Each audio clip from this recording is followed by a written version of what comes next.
Hey guys, welcome back to LS Vintage Design. I'm Lisa. I hope you're having a wonderful day. Today we are talking about how to add that vintage touch to your kitchen.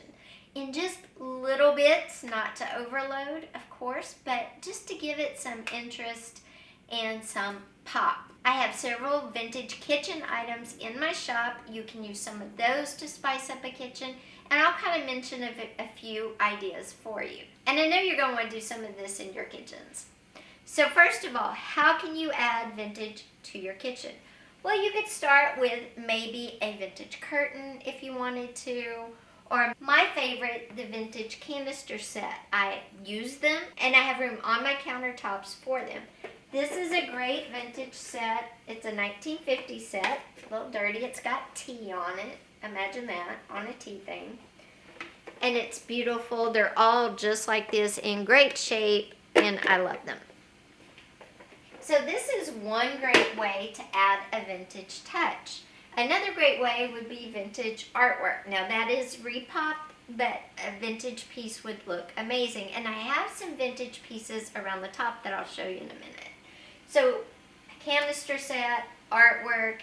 If you have a vintage bowl or kind of jug shape to keep your utensils in, something like this, but obviously not this because it's not vintage, but something to hold your cooking utensils in, that would be a great way to add that pop of vintage.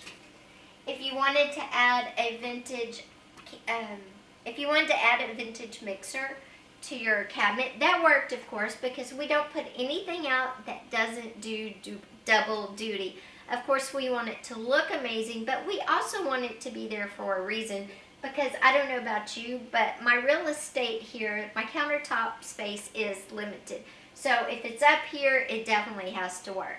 That said, you could maybe, instead of adding a vintage mixer, maybe you don't use a mixer, maybe a vintage toaster. But again, of course, make sure it works and make sure it's safe. Maybe make sure you have an electrician check out any vintage appliance before you use it, just to make sure it's in good, proper working order. That's what I always do, so it's advice I give everybody. Now, if you like percolated coffee, you could get a percolator or a coffee pot for your stovetop. That would be another awesome way to add vintage to the heart of the home, which is the kitchen. Another way, of course, is if you collect vintage cookbooks like I do, only mine are in my office. You could have maybe a vintage cookbook out on a stand.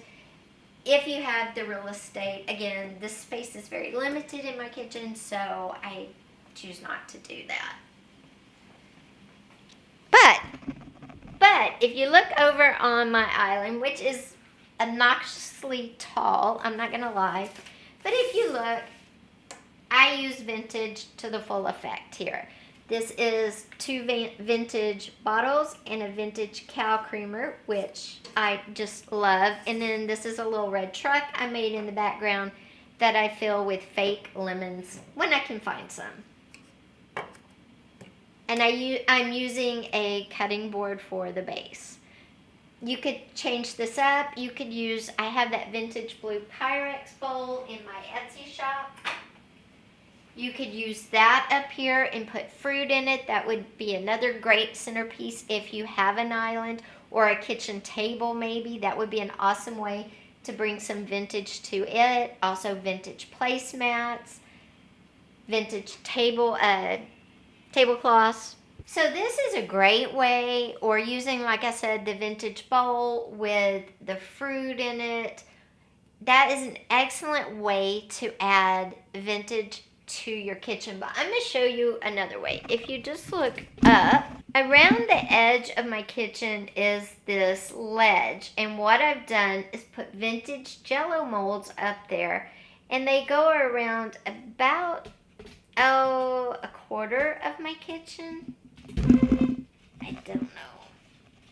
About a quarter of my kitchen up there. And that is another great way to add vintage to a kitchen space. Now, of course, the best way to add vintage to any kitchen space, if you have room for a table, is vintage furniture. Every time especially one of those 1950s, those are my thing, those kind of tables. However you want to add a hint of vintage here and there are some easy, super great ways to do it. However you want to add vintage to your kitchen, just know there's a way to do it, either in a large way or a small way. Just keep in mind, regardless of the size of your kitchen, there are ways to add vintage to your space, whether you want to add a little vintage or a lot of vintage.